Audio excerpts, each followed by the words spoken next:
Hello student, welcome to online classes. मैं संजय कुमार। हम जो प्लस टू के राजनीतिक विज्ञान का टॉपिक कर रहे थे, गठबंधन की राजनीति, उसको आगे कंटिन्यू करते हैं। देखो, गठबंधन की राजनीति के बारे में हमने अर्थ विशेषता सब कुछ पढ़ चुके थे और भारत के अंदर कब उदय हुआ था, कैसे उदय हुआ था, इसका क्या कारण था, इसको भी हम कंप्लीट कर चुके थे। ठीक है, क्योंकि भारतीय की तरह की ये प्रवृत्ति सी बन चुकी है गठबंधन की। यानी वो क्या होते हैं, अलग अलग दल होते हैं, जब उनको किसी सरकार को जो सत्ता में है उसको बाहर निकालने के लिए भी वो गठबंधन कर सकते हैं, या खुद सरकार बनाने के लिए, जैसे मान लेते हैं चुनाव के बाद किसी को बहुमत नहीं मिलता, ऐसी स्थिति में वो गठबंधन बनाकर मिलीजुली सरकार का निर्माण कर सकते हैं। हमने गठबंधन के लाभ भी पढ़े थे, मेरिट्स पढ़ी थी। आज हम डीमेरिट्स पढ़ने वाले हैं, उसके दोष पढ़ने वाले हैं। हमने पहले पॉजिटिव इफेक्ट पढ़े थे, अब इसके हम नेगेटिव इफेक्ट पढ़ने वाले हैं। यानी गठबंधन की राजनीति के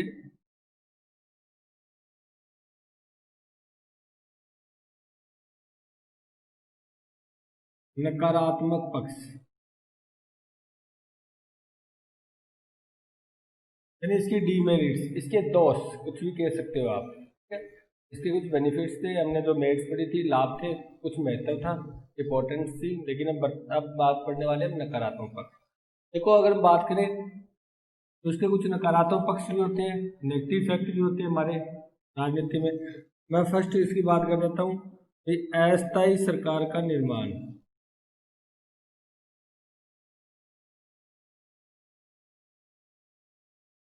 देखो, गठबंधन की राजनीति क्या कहती है? गठबंधन की राजनीति कहती है भी एक से ज्यादा दल मिलकर क्या कर देते हैं, राजनीति में आ जाते हैं। या जैसे मान लेते हैं चुनाव के बाद जब किसी दल को बहुमत नहीं मिलता, ऐसी स्थिति वो ये करते हैं कि दो तीन दल मिलकर या इससे अधिक दल मिलकर भी क्या कर सकते हैं, चुनाव के जो सीटें हैं उसको इकट्ठी करके बहुमत पूरा करके सरकार बना सकते हैं। तो अब देखो, ये तो समझौता है, क्योंकि सभी दल की अलग अलग विचारधारा है। मैंने आपको बताया था कि कोई भी दल का निर्माण होता है वो किसी विचारधारा पर होता है। अब जैसे मान लीजिए 10 दल मिल गए, तो 10 की राय अपनी अलग अलग है, अलग अलग है, तो कभी ना कभी उनकी राय मिलती नहीं है आपस में, कभी ना कभी कोई कानून पर, कोई मुद्दे पर उनमें बहस हो जाती है। ठीक है, ऐसी स्थिति में कुछ दल क्या करते थे, उस गठबंधन को छोड़कर चले जाते हैं, यानी उस गठबंधन से निकल जाते हैं। और जब निकल जाते हैं तो इसका मतलब कुछ सीटें गठबंधन से बाहर चली जाती है। जैसी सीटें बाहर जाती है वैसे क्या हो जाता है, बहुमत कम हो जाता है और सरकार को इस्तीफा देना पड़ता है। यानी कहने का मतलब यहाँ पर जो सरकार होती है वो अस्थायी होती है, स्थायी नहीं रहती, कभी भी सरकार गिर सकती है। जैसे हमने बात की थी 1977 में जो जनता पार्टी थी, जैसे हमने कुलदीप नायर की बात कही थी, यानी उन्होंने स्टेटमेंट दिया था भी वो मिलीजुली सरकार की तरह काम करती थी, यानी गठबंधन की तरह काम करती थी। और वो सरकार पूरी 5 साल चली नहीं। 1977 में तो वो सरकार बनी थी और 1979 में क्या हुआ था, उस सरकार का बहुमत खत्म हो गया और वो गिर गई। हमने 1996 में अटल बिहारी वाजपेयी की बात कही थी, बहुमत नहीं था। हमने 1998 में फिर अटल बिहारी वाजपेयी जी आए थे और उसके अंदर अविश्वास प्रस्ताव के द्वारा फिर उनकी सरकार गिर गई। इसका मतलब क्या हुआ? इसका मतलब ये जो गठबंधन बनाते हैं ना, वो गठबंधन बाहर भी जा सकते हैं। जैसे हमने बात की थी देवगौड़ा की, पहले हमारे 1996 में प्रधानमंत्री बनाए गए थे देवगौड़ा, जो कांग्रेस ने समर्थन दे रखा था। लेकिन बाद में उन्होंने कहा था या तो आप प्रधानमंत्री बदलो, नहीं तो अपना समर्थन वापस लेते हैं। उन्होंने समर्थन वापस ले लिया, देवगौड़ा को इस्तीफा देना पड़ा। उसके बाद इंद्र कुमार गुजराल जी आए प्रधानमंत्री, फिर कांग्रेस ने समर्थन दे दिया। इसका मतलब ये सरकार क्या रहती है, अस्थायी रहती है, कभी गिर सकती है सरकार, यानी इसके अंदर कोई स्थायीपन नहीं होता, यानी स्थायी नहीं होती। ठीक है, उसके बाद हम सेकंड बात करें,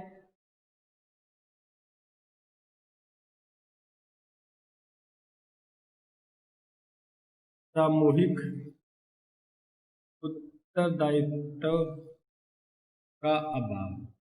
देखो, मैंने आपको याद हो तो मैंने आपको एक संसदीय शासन प्रणाली हमने विशेषता की थी भारतीय संविधान की। उसके अंदर मैंने आपको बताया था कि जो पार्लियामेंट्री सिस्टम होता है, संसदीय शासन तंत्र होता है, इसमें दो प्रकार का उत्तरदायित्व पाया जाता है। एक तो व्यक्तिगत व्यक्तिगत उत्तरदायित्व, एक होता है सामूहिक उत्तरदायित्व। देखो, जो व्यक्तिगत उत्तरदायित्व होता है वो तो होता है मंत्री का राष्ट्रपति के प्रति, क्योंकि राष्ट्रपति उनको क्या करते हैं, नियुक्त करते हैं, शपथ दिलाते हैं। इस चीज की हम बात कर चुके हैं। ठीक है, तो सामूहिक उत्तरदायित्व के बारे में हमने चर्चा की थी कि अगर एक मंत्री के विरुद्ध कोई प्रस्ताव पास होता है, एक मंत्री के विरुद्ध अगर कोई प्रस्ताव पास होता है तो पूरे मंत्रिमंडल को इस्तीफा देना पड़ता है। या प्रधानमंत्री अगर इस्तीफा दे दे तो पूरे मंत्रिमंडल का इस्तीफा माना जाता है।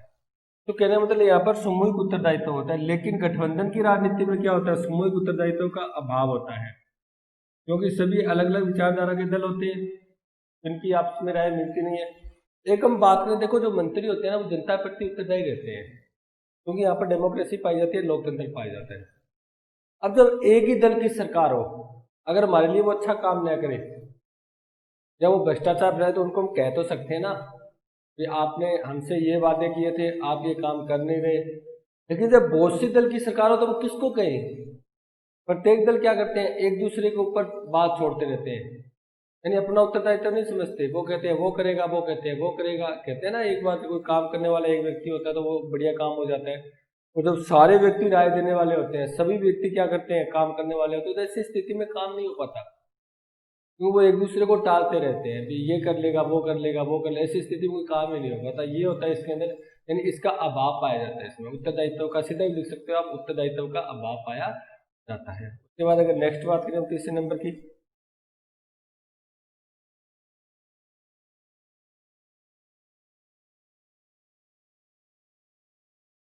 सरकार होती है ना वो कमजोर होती है। सरकार क्या होती है, कमजोर। देखो ये बातें हम पढ़ चुके हैं।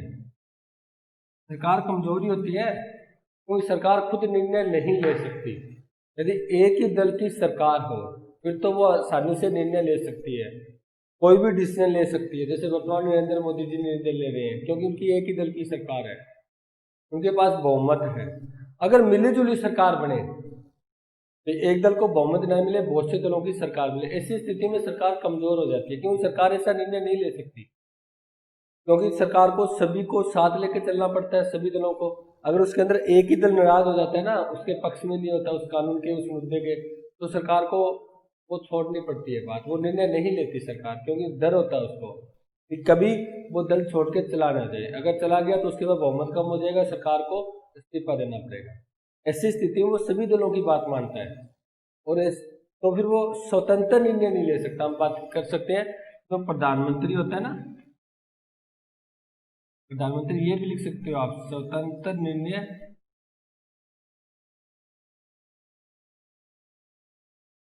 नहीं ले सकता। अब वो अकेला निर्णय नहीं ले सकता, स्वतंत्र रूप से निर्णय नहीं ले सकता देश के लिए, अब उसे सभी दलों से पूछकर काम करना पड़ेगा, तो वो कमजोर हो गया ना थोड़ा। ठीक है, तो इसमें सरकार होती है वो क्या होती है, कमजोर। नेक्स्ट बात करें इसी के आधार पर, प्रधानमंत्री की स्थिति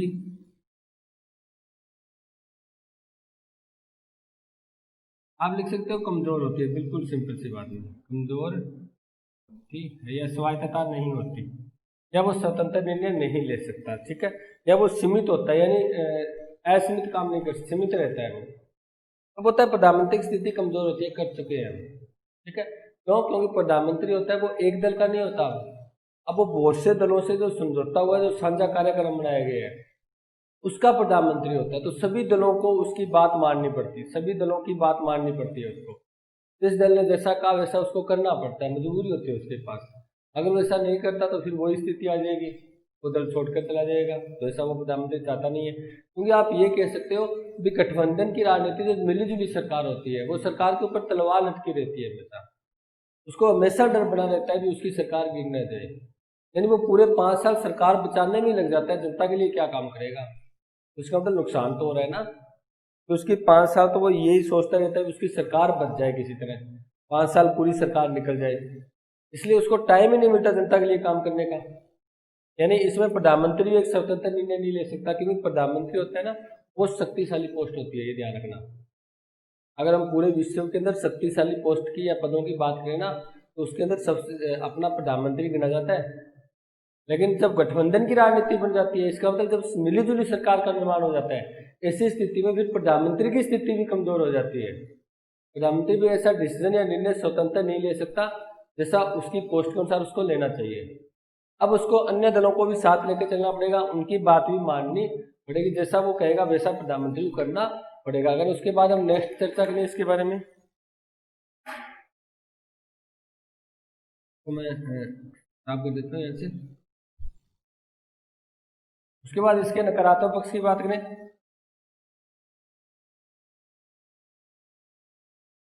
गठबंधनों में क्षेत्रीय दलों की प्रधानता।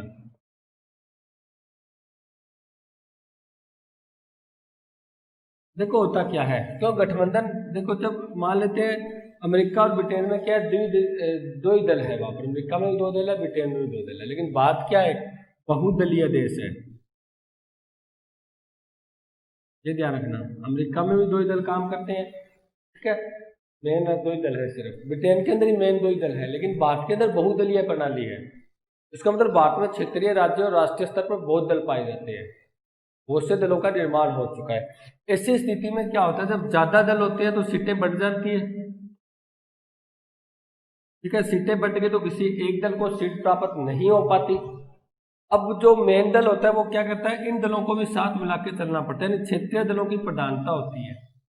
अब जो भी व्यक्ति होता है ना, वो अपने दल के बारे में सोचने लग जाता है, राष्ट्र के बारे में नहीं सोचता। जैसे मैंने अभी आपको बताया था, सरकार सिर्फ अपने सरकार बचाने में लग जाती है, देश के बारे में कोई नहीं सोचता, राष्ट्र के विकास के बारे में, जनता के विकास के बारे में कोई निर्णय ले ही नहीं पाता। वो सिर्फ अपनी सरकार के, अपने दल का भक्त बन जाता है वो। हमें भी अगर अपने क्या होते हैं, अपने मंत्री बनना है या कोई और पोस्ट लेने, तो छोटा दल बना लो आप। अगर आपका एक ही व्यक्ति जीत गया और जीतने के बाद हम एक कल्पना करें भी, सरकार के, मान लो अपने पास एक सीट है और सरकार के पास, सरकार बनाने के लिए उस दल को लिए एक ही सीट चाहिए, तो ऐसी स्थिति में हम जो डिमांड करेंगे वो पूरी करेगा हमारी। हम कहेंगे कि हमें तो कैबिनेट मंत्री बनाया जाए, तो बनाएंगे वो, क्योंकि मजबूरी होती है ऐसी स्थिति में। तो जब तक वो एक सीट उसके अंदर नहीं मिलेगी, तो ऐसी स्थिति में वो सरकार नहीं बना पाएगा, यानी एक सीट के लिए उसकी सरकार गिर रही है। तो इसके अंदर क्या होता है, इसके अंदर क्षेत्रीय दलों की प्रधानता हो जाती है, क्षेत्रीय दल बढ़ जाते हैं। और आपने पढ़ा था क्षेत्रीय भी एक समस्या है, क्षेत्रवाद हमने पढ़ा था। ऐसी स्थिति में व्यक्ति क्या करता है, अपने क्षेत्र की डिमांड करता है, अपने क्षेत्र की विकास की बात करता है, अपने क्षेत्र के लिए कानून बनाने की बात करता है, और सरकार को मानना पड़ता है। तो इसके कारण संकीर्ण भावना होगी ना, राष्ट्र के बारे में तो वो सोचेगा नहीं, वो सिर्फ अपने क्षेत्र के बारे में सोचेगा, ताकि आने वाले 5 साल के बाद भी उनको क्या मिल सके, एक दो सीट प्राप्त हो सके, ठीक है। उसके बाद हम नेक्स्ट बात करें,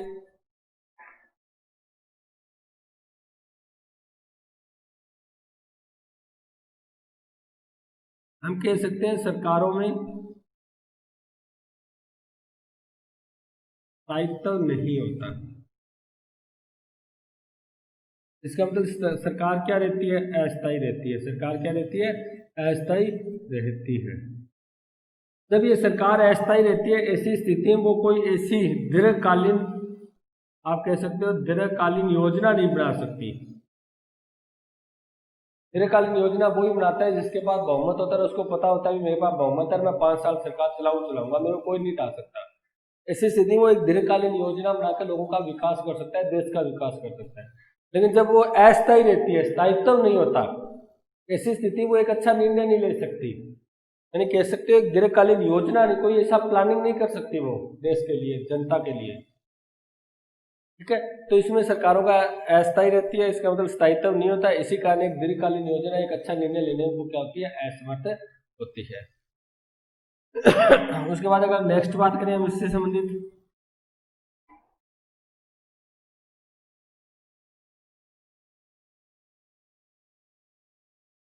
सुदृढ़ विदेश नीति का अभाव।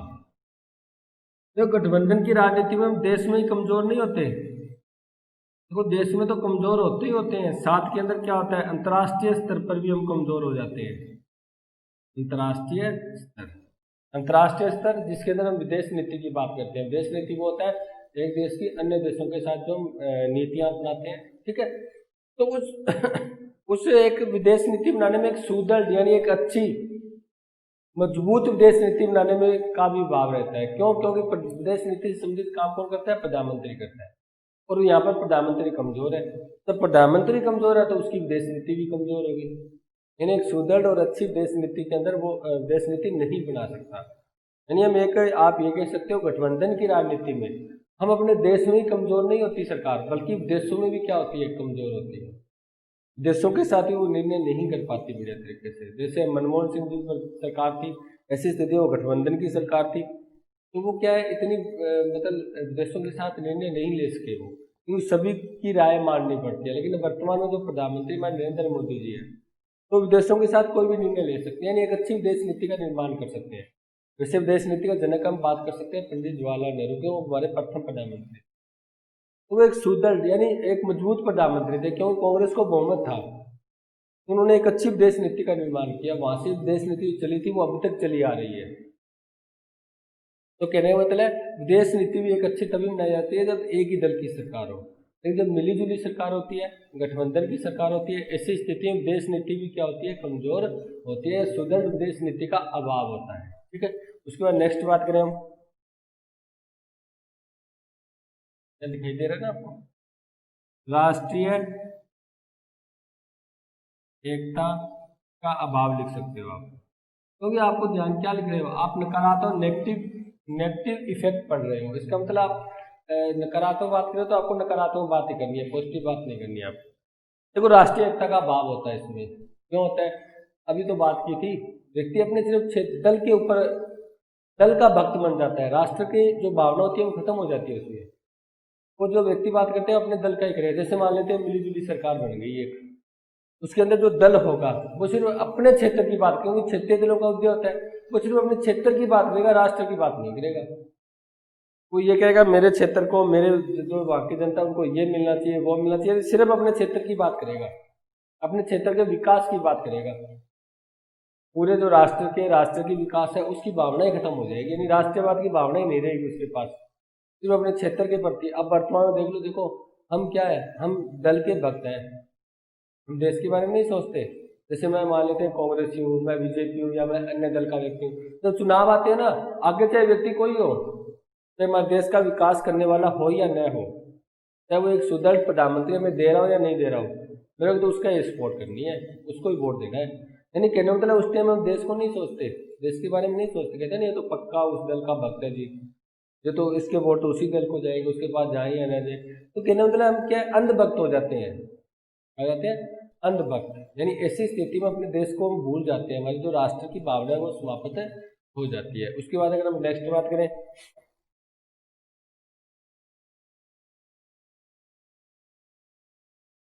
हम बात कर सकते हैं सरकार कोई स्पष्ट मुद्दे पर निर्णय नहीं ले पाती। देखो सरकार को स्पष्ट मुद्दे पर निर्णय क्यों नहीं ले पाती, क्योंकि हम पहले ही पढ़ चुके हैं, सरकार इसमें क्या होती है, कमजोर होती है। सरकार क्या होती है, कमजोर होती है। जो उसका प्रधानमंत्री होता है वो भी, उसकी स्थिति भी कैसी होती है, कमजोर होती है। इसका मतलब वो ऐसा कोई स्पष्ट निर्णय नहीं ले पाती, कोई स्पष्ट, कोई ये कह सकते हो मुद्दे पर स्पष्ट निर्णय, कोई मुद्दा हो देश का, चाहे वो विदेश नीति से संबंधित हो, चाहे हमारे देश से संबंधित हो, चाहे जनता से संबंधित हो, चाहे वो कृषि होगी, कोई भी क्षेत्र से संबंधित हो, वो एक स्पष्ट निर्णय नहीं ले पाती, क्योंकि वो कमजोर स्थिति में होती है। अगर उसको स्पष्ट निर्णय वही सरकार ले पाती है जिसके पास स्पष्ट बहुमत होता है, और वो सरकार क्या होती है, खुद अपनी सरकार होती है, कोई व्यक्ति उसके अंदर मिला हुआ नहीं होता। देखो जब एक ही दल की सरकार होगी तो सबकी विचारधारा बराबर होगी, प्रधानमंत्री उसका नेता होगा और अध्यक्ष की बात सभी को माननी पड़ती है। अपने परिवार में देख लो, हमारे पिताजी है, हमारे दादाजी है, उनकी बात सब मानते हैं ना, क्यों, हमारे हेड है ना। अगर कोई पड़ोसी वहां पर आ जाए, हमारे साथ कोई बैठा हो, अगर वो हमारे पर हुक्म चलाए तो वो माने या न माने, वो तो उस पर डिपेंड करता है ना, हम तो मानने ही मानेंगे। तो ये बात इसके ऊपर होती है, क्योंकि एक दल की नहीं होती, पड़ोसी दल भी उसके अंदर आ चुके हैं, अन्य दल भी उसके अंदर आ चुके हैं। तो ऐसी स्थिति में अगर वो प्रधानमंत्री कोई निर्णय ले, सरकार कोई निर्णय ले, वो तो दल पर डिपेंड करता है माने या न माने। इसका मतलब वो एक स्पष्ट निर्णय नहीं ले पाती। ठीक है, आगे हम नेक्स्ट बात करें,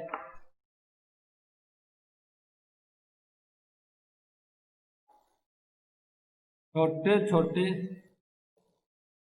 दलों के निर्माण को प्रोत्साहन,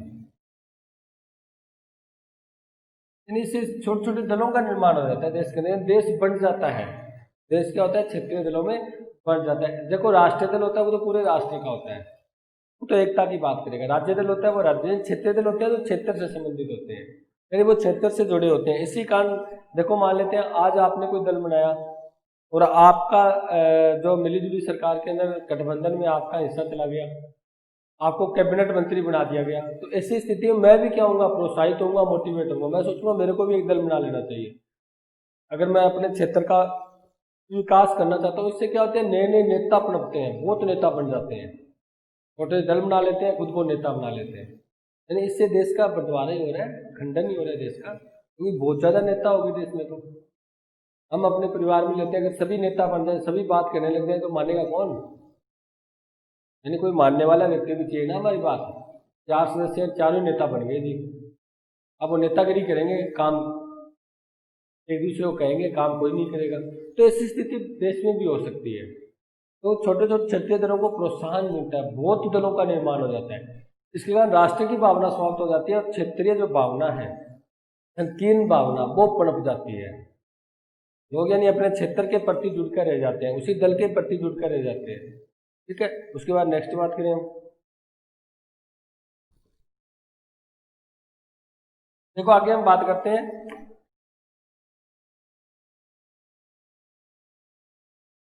सरकार के विभिन्न मंत्रालयों में समन्वय कह सकते हो आप, सामंजस्य कह सकते हो आप, का अभाव।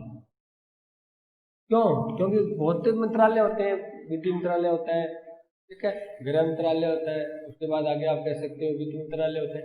इन सभी में क्या होता है, सामंजस्य, समन्वय का अभाव, यानी वो मिलकर काम नहीं करते, वो मिलकर काम नहीं करते। मान लेते हैं कोई विधि मंत्री किसी और दल का है, क्योंकि मिलीजुली सरकार है, रेल मंत्री अलग दल का है, उसके बाद कोई गृह मंत्री वो अलग दल का है, क्योंकि ज्यादा दल होंगे तो अलग अलग दल के मंत्री बनाए जाएंगे। जब उनके अलग अलग मंत्री हैं तो उनकी विचारधारा भी अलग अलग है। तो मैंने आपको बात बताई थी, जब चुनाव लड़ते हैं ना, तब तो ये दोनों सभी दल एक दूसरे के ऊपर पूरी तरह झपट पड़ते हैं, ये बुरा है जी, ये बुरा है जी, इन्होंने ये काम किया, देश को ऐसे लूटा। लेकिन जब सरकार बनाते हैं ऐसी स्थिति में वो आपस में इकट्ठे हो जाते हैं, क्योंकि उनको बहुमत नहीं मिलता, सीटें नहीं मिल पाती, तब वो इकट्ठे होकर सरकार बना लेते हैं।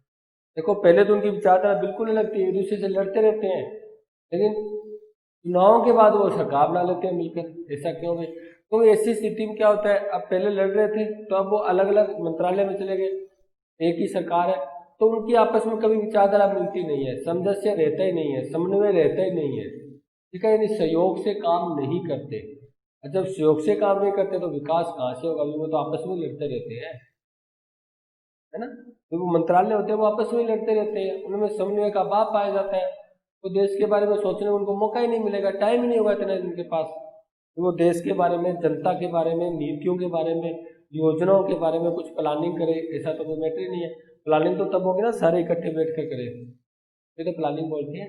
अपने घर में नहीं होती क्या, प्लानिंग करते हैं तो सारे पिताजी दादी सबको इकट्ठे बिठा लेते हैं, हमें ये करना है वो करना है, पहले व्यक्ति की प्लानिंग थोड़ी होती है। लेकिन ये इकट्ठे बैठती नहीं है यहाँ पर, इनकी तो विचारधारा अलग है, वो तो सिर्फ एक अपने स्वार्थ के लिए उनको इकट्ठा मिलाया गया, चलो ठीक है सरकार बना लेते हैं। तो इसके अंदर क्या होता है, विभिन्न मंत्रालयों में समन्वय नहीं होता, यानी सहयोग नहीं होता। ठीक है, सहयोग नहीं होता तो वो एक अच्छे तरीके से काम नहीं कर सकते, वो जनता के प्रति उत्तरदायी नहीं रहते। वो सिर्फ क्या करते हैं, सिर्फ अपनी रोटी सेकते रहते हैं, अपने स्वार्थ को पूरा करते रहते हैं। देखो स्टूडेंट, अपने यहाँ पर क्या पढ़ा हमने, उसकी डीमेरिट्स पढ़ी, हमने उसके दोष पढ़े, नेगेटिव इफेक्ट पढ़े जो हमारे देश के ऊपर पड़ रहे हैं, यानी गठबंधन की राजनीति के। अब हम कुछ वैसे ही बात बता देता हूँ आपको। हमने देखो कुछ वो पढ़े थे गठबंधन, उसके अंदर मेन हमने दो गठबंधन थे हमारे देश के अंदर। एक तो हमने पढ़ा था एनडीए, राष्ट्रीय जनतांत्रिक गठबंधन। इसके अंदर जो प्रधान दल था वो कौन था, बीजेपी। जो नेतृत्व करता था, नेतृत्व करता दल कौन है, भाजपा, बीजेपी, भारतीय जनता पार्टी। एक हमने पढ़ा था यूपीए, यूपीए वो थे जो संयुक्त प्रगतिशील गठबंधन। इसके अंदर प्रधान दल या नेतृत्वकर्ता कौन था, प्रधान दल वो था कांग्रेस। ठीक है, इसके बाद एक गठबंधन और भी है जो वामपंथी दलों का है। ठीक ठीक है। और ये तो पहला हो गया, ये दूसरा, ये तीसरा वामपंथी दलों का गठबंधन, बहुत से दल है जो वामपंथी है। एक वो है जो यानी इन तीनों में ही शामिल नहीं है। देखो एक तो एनडीए में शामिल है, एक यूपीए में शामिल है, एक वामपंथी दलों में शामिल है, लेकिन बहुत से दल ऐसे हैं जो इन तीनों में ही शामिल नहीं है, अपना अलग से ही क्रिया प्रक्रिया करते हैं, ठीक है। क्योंकि भारत एक बहुदलीय देश है तो उसके अंदर बहुत दल पाए जाते हैं। ये आपका जो गठबंधन की राजनीति है वो लेसन कंप्लीट हो चुका है। इसका टॉपिक हमने पूरा पढ़ लिया, इसकी अर्थ पढ़ लिया, इसकी विशेषताएं पढ़ ली, इसके हमने कुछ मेरिट्स डीमेरिट्स भी पढ़ लिए, यानी लाभ और दोष हमने पढ़ लिए। आगे जो आपका लेसन आता है,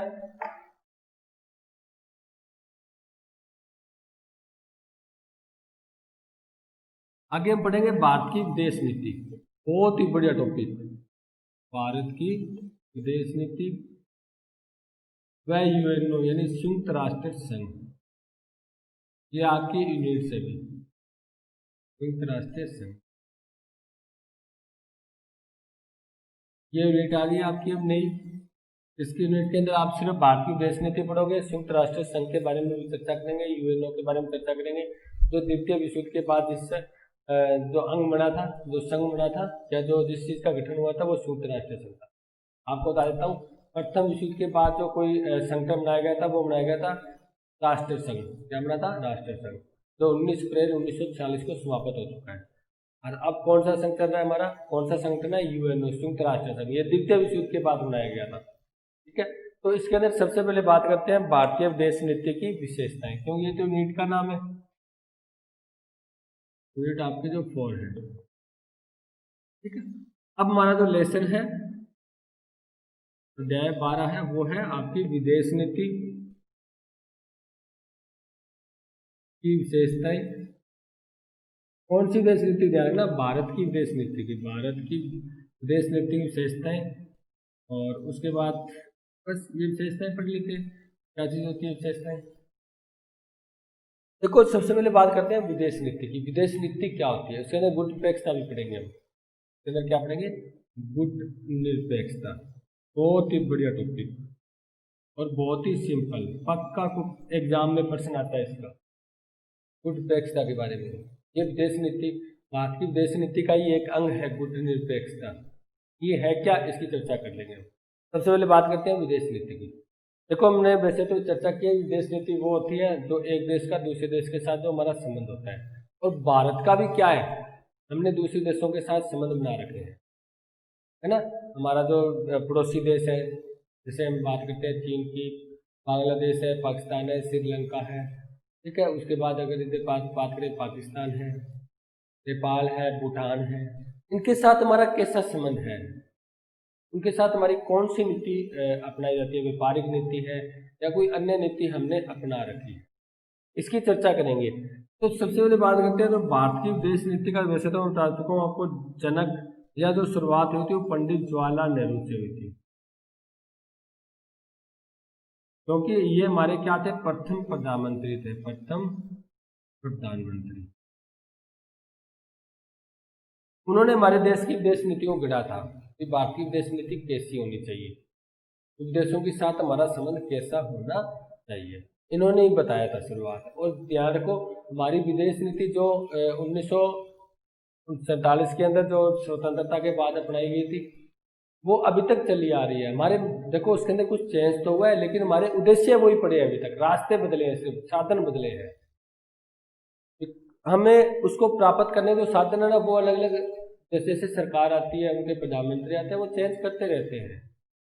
जैसे मान लेते हैं तो पंडित जवाहरलाल नेहरू की थी, इंदिरा गांधी की थी, राजीव गांधी की थी, उसके बाद जो मनमोहन सिंह की है, उसके बाद नरेंद्र मोदी जी की है। तो ये क्या होते हैं, अपने अपने विचार देते रहते हैं, उनके अंदर कुछ परिवर्तन करते रहते हैं, लेकिन हमारे उद्देश्य वही पड़े अभी तक। कौन से उद्देश्य? हमें विश्व में शांति स्थापित करनी है, हमें एक दूसरे पर आक्रमण नहीं करना।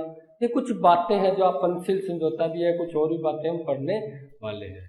तो विदेश नीति होती है हमारे विदेशों के साथ कैसे संबंध होने चाहिए, शांतिपूर्वक होने चाहिए, युद्ध के होने चाहिए या व्यापार के होने चाहिए। क्योंकि भारत ये चाहता था भी, देखो हम बात करते हैं जैसे हमारे घर के अंदर कोई मान लो अशांति हो, कोई लड़ाई झगड़ा हो, या अपने पड़ोस के अंदर कोई लड़ाई झगड़ा हो, क्या हम आराम से सो जाएंगे? क्या नहीं सो पाएंगे, डर सा लगता रहता है। अभी कोई क्योंकि युद्ध के लड़ाई के तो कुछ भी हो सकता है, कोई दगड़ फेंक कर ही मार सकता है, हमारी लग जाए।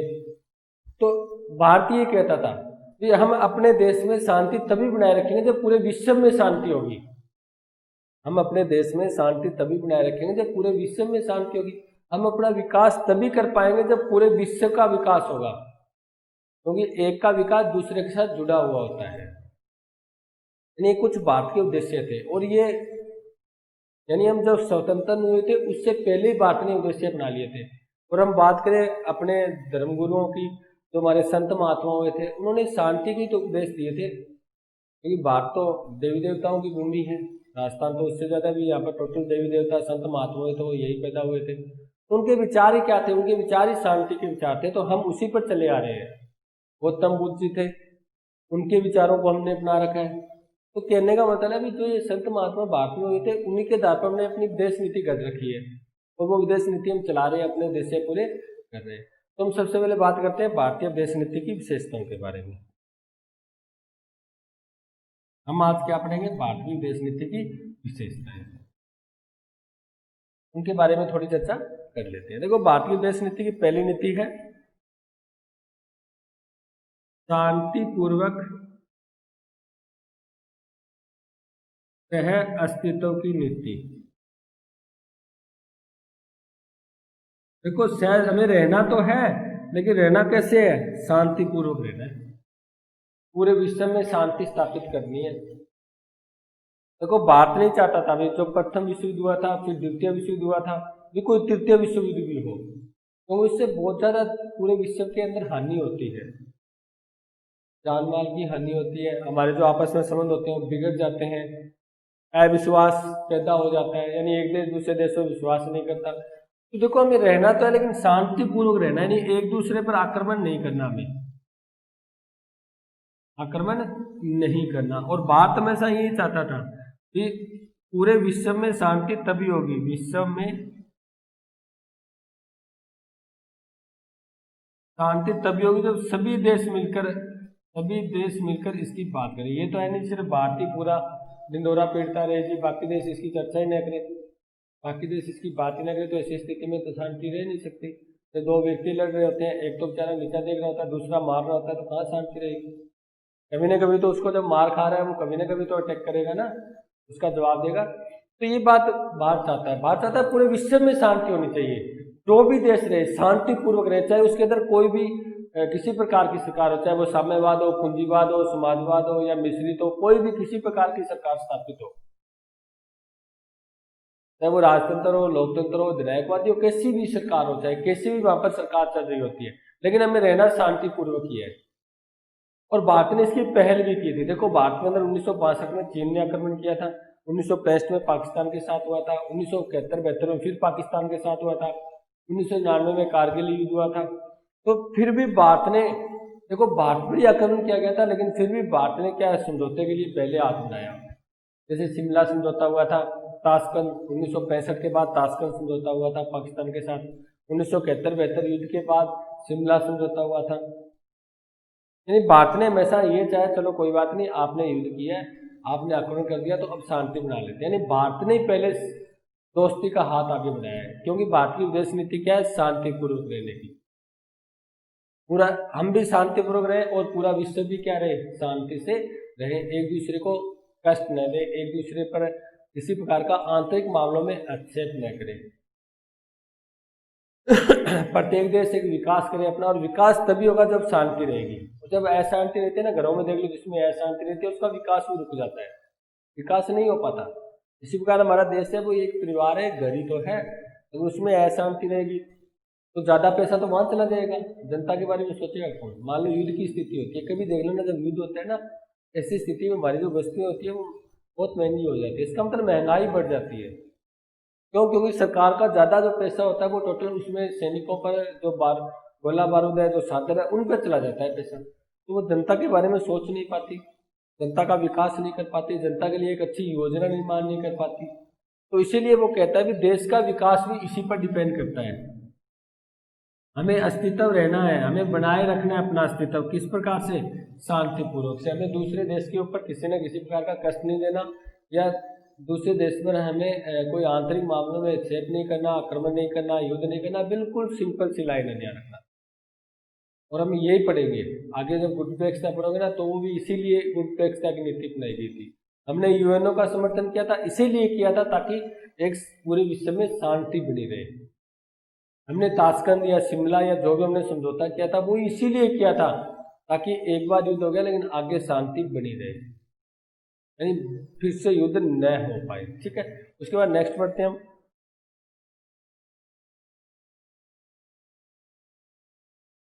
बहुत ही बढ़िया एक उपनिवेशवाद, साम्राज्यवाद का विरोध। देखो भारत ने हमेशा उपनिवेशवाद और साम्राज्यवाद का विरोध किया था। देखो है क्या, भारत भी क्या है, ब्रिटेन का उपनिवेश था, है ना। तो उसका मतलब भारत इस समस्या को झेल चुका है, यानी फेस कर चुका है इस समस्या को। अब भारत ने देखा था भी मेरे साथ क्या हालत हुई थी जब उपनिवेश थे, हम उसके उपनिवेशवाद था हमारे। तो ऐसी स्थिति में हमारा कितने कष्टदायक थे। आप फिल्मों वगैरह में देखते हो अंग्रेज हम पर कितना अत्याचार करते थे, कितना भेदभाव करते थे, कितना भेदभावपूर्ण कानून था। ठीक है, अंग्रेज जब चाहे हमें किसी भी पीट सकते थे, जेल में डाल सकते थे, यानी भारतीयों के साथ दुर्व्यवहार होता था। और आपने वो पढ़ा होगा जब ये पार्क वगैरह में लगा होता था, सार्वजनिक संपत्ति थी उसमें लगा होता था, अभी भारतीय और कुत्ते उसके अंदर प्रवेश नहीं कर सकते। इसका मतलब हमें एक बिल्कुल निश्चित तरीके से समझा जाता था, कुत्तों के बराबर समझा जाता था। हम अच्छी पोस्ट प्राप्त नहीं कर सकते थे। हम जो रेल के डिब्बे होते हैं उसके अंदर एसी वगैरह कोच होते हैं उसमें हम सफर नहीं कर सकते थे। यानी कहने का मतलब है हमारे साथ कितना दुर्व्यवहार होता है। इसका मतलब भारत इस दस को झेल चुका है, उपनिवेशवाद को। और भारत चाहता है कि कोई भी अब देश के अंदर उपनिवेश नहीं होना चाहिए, कोई सभी देश क्या होने चाहिए, स्वतंत्र होने चाहिए। सभी देश क्या होने चाहिए, स्वतंत्र। देखो भारत खुद तो स्वतंत्र हुआ था 1947 के अंदर, लेकिन वहीं भारत चुप नहीं रहा। ऐसा नहीं है चलो जी हम तो स्वतंत्र हो गए, हमें दूसरों का क्या लेना देना, है ना, हमारा तो स्वार्थ पूरा हो गया जी, हम तो स्वतंत्र हो गए, कोई हो या न हो हमें क्या लेना देना। लेकिन भारत ने जैसे स्वतंत्र हुआ था और जो बाकी देश गुलाम थे उनकी स्वतंत्रता के लिए भी उनका समर्थन करने लग गए। ध्यान रखना बात। 1956 में कहते हैं दक्षिण अफ्रीका में 17 देश आजाद हुए थे सिर्फ भारत के कारण। यानी भारत ने जैसे वो स्वतंत्र हुआ था बाकी देश जो गुलाम है उनका विरोध करने लगे भी इनको भी स्वतंत्रता मिलनी चाहिए, कोई भी देश गुलाम न रहे, क्योंकि हम गुलामी का 10 देश झेल चुके थे। गुलामी सबसे खतरनाक होती है, इसीलिए भारत ने खुद तो स्वतंत्र हुए थे, अन्य देश की स्वतंत्रता के लिए भी संघर्ष किया था, अन्य देश की स्वतंत्रता की बात कही थी। देखो साम्राज्यवाद यानी एक देश क्या करता है, अपने साम्राज्य का विस्तार करने के लिए दूसरे देश पर आक्रमण करता है, उसी को साम्राज्यवाद कहते हैं। वो अपने देश का विस्तार कर, जैसे ब्रिटेन ने अपने विस्तार करने के लिए भारत के ऊपर आक्रमण किया या भारत को अपना उपनिवेश बना लिया, तो ये सबसे बड़ी गलत है ना। ये तो फिर जब ये तो शांति रहेगी नहीं, अशांति हो जाएगी, क्योंकि जब एक देश दूसरे देश पर आक्रमण करेगा, आक्रमण करके उसको अपने देश का हिस्सा बनाएगा, यानी अपने साम्राज्य को बढ़ाएगा, उसे बोलते हैं साम्राज्यवाद। तो भारत ने हमेशा क्या किया था, साम्राज्यवाद का भी विरोध किया था। भारत ने हमेशा साम्राज्यवाद का विरोध किया गया, क्योंकि वो कहता है साम्राज्यवाद से क्या होती है, एक तो पूरे विश्व में शांति को नुकसान होता है, यानी पूरे विश्व में शांति फैलती है, युद्ध की स्थिति होती है, इससे क्या होता है, मानव अधिकार है उनका हनन होता है ना, मानव अधिकारों का हनन होता है, जान माल की हानि होती है, यानी देश का विकास रुक जाता है, वहां की जनता का विकास रुक जाता है और वो जनता क्या हो जाती है, गुलाम हो जाती है। तो इस स्थिति में भारत ने उपनिवेशवाद और साम्राज्यवाद का क्या किया था, विरोध किया था। भारत इसके विरोधी रहा था, क्योंकि मैं आपको पहले कह चुका हूँ भारत इस दंश को झेल चुका है, भारत इस समस्या को फेस कर चुका है। और आपको ऐसा लग रहा है कि जैसा हमारे साथ हुआ था हो सकता है वो दूसरे के साथ भी हो रहा है, क्योंकि गुलामी का अर्थ ही यही होता है। देखो तो आपने स्वतंत्रता वाला जो कंसेप्ट वाला हमारा भाग है ना, जो राजनीति विज्ञान का, उसके अंदर आप पढ़ोगे स्वतंत्रता सबसे बड़ी चीज होती है। स्वतंत्रता के लिए लोगों ने बहुत ज्यादा कुर्बानी दी है अपनी। और आप भी ले देख लो, हमारे भारत के अंदर कितने राष्ट्रीय आंदोलन हुए थे, कितनी व्यक्तियों ने अपने जीवन का दान किया था। यानी छोटी छोटी उम्र के अंदर आप बात करते हैं भगत सिंह की, जतिन दास की, राजगुरु सुखदेव, जितने भी हमारे यहाँ पर लोगों ने राष्ट्रीय आंदोलन में भाग लिया था, उन्होंने सिर्फ किस लिए लिया था? अपने स्वार्थ के लिए थोड़ी लिया था, उन्होंने स्वतंत्रता के लिए लिया था। क्योंकि वो कहते हैं हमारे मेन जो उद्देश्य है वो स्वतंत्रता है। एक व्यक्ति का विकास नहीं हो सकता जब तक हमें स्वतंत्रता नहीं दी जाती। तभी तो हमारे मौलिक अधिकारों में स्वतंत्रता दी गई है। हमने पढ़ा था ना, आर्टिकल 19 से लेकर आर्टिकल 22 तक हमारे पास स्वतंत्रता का अधिकार है।